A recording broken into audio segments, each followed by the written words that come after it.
আসসালামু আলাইকুম, কেমন আছেন সবাই? আলহামদুলিল্লাহ, আল্লাহর অশেষ রহমতে আমিও ভালো আছি। তো আজকে রান্না হবে এই যে আচারি বেগুনের ভাজি, আর হবে চিমের বিচি দিয়ে রুই মাছের মাথা দিয়ে। আর এই যে সব কিছু রেডি করে নিছি, নিয়ে আমি এখন রান্নার কাজে চলে যাব। আর এই যে দেখাই দিলাম, রুই মাছের মাথাটা আগে থেকে ভালো মতো কেটে পরিষ্কার করে নুন হলুদ দিয়ে ভালো মতো ম্যারিনেট করে রাখছি। আর এই যে আমার যে একটা টুনটুনি বাচ্চা আছে, সে বাচ্চাটার জন্য যে খাওন, এগুলো চাপিলে মাছ ওকে সিদ্ধ করে দিলে ও ভালো মতো খায়। আর আমি যখন রান্নার কাজে চলে আসছি, তো এখানে প্রথমে আমি রান্না করব হচ্ছে আচারি বেগুনের ভাজি।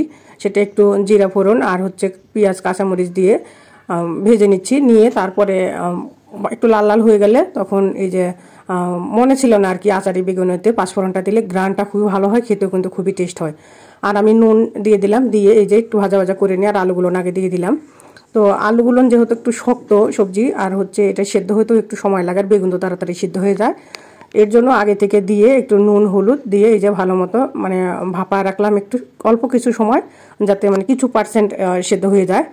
তো এরপরে আর কি আমি বেগুনটা দিয়ে দিব। দিয়ে আর দেখতেছিলাম চেক করে যে কতটুকু পর্যন্ত সেদ্ধ হয়েছে। তো মোটামুটি অনেকটা সেদ্ধ হয়ে আসতে এরপরে যে বেগুনটা দিয়ে দিলাম। দিয়ে বেগুন যেহেতু আমি আগে থেকে কেটে রাখছি, তো বেগুনে কিন্তু একটু পানি উঠে নাই, হালকা করে একটু পানি আমি দিয়ে দিছিলাম। তো সেটা যদিও বা আমার দেখানো হয়নি, স্কিপ হয়ে গেছে, আমি বলে দিলাম আর কি।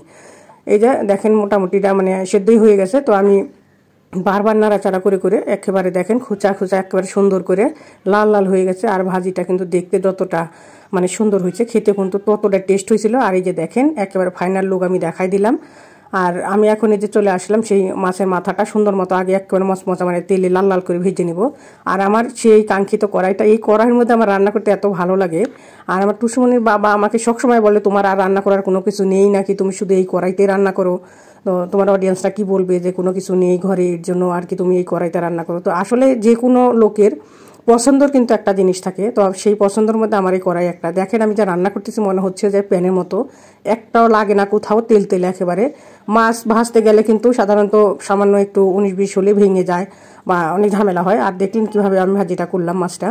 আর এখন জিরে ফোড়ন দিয়ে কাঁচামরিচ পেঁয়াজ, আর আমি কাঁচামরিচ খেতে কিন্তু সবসময় বেশি পছন্দ করি, এবং গুঁড়ামরিচটা খুবই কম আমরা ব্যবহার করি, যেহেতু টুসু বাবা বলে যে গুঁড়ামরিচ খেলে গ্যাস্ট্রিক হয়, এর জন্য আর কি কাঁচামরিচটা বেশি আমরা তরকারিতে ব্যবহার করি।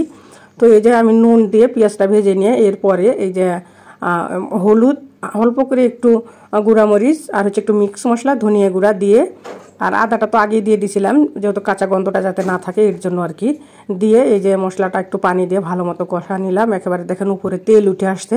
যখন এই যে তেলটা উপরে ভেসে যায় তখনই বুঝবেন যে মশলাটা কষানো হয়ে গেছে। আর মশলা যত ভালো করে কষাইবেন তরকারির টেস্টটা কিন্তু তত ভালো হবে। তো আমি সিমের বিচিগুলো দিয়ে ঢেকে ঢেকে এই যে একটু কষা নিলাম।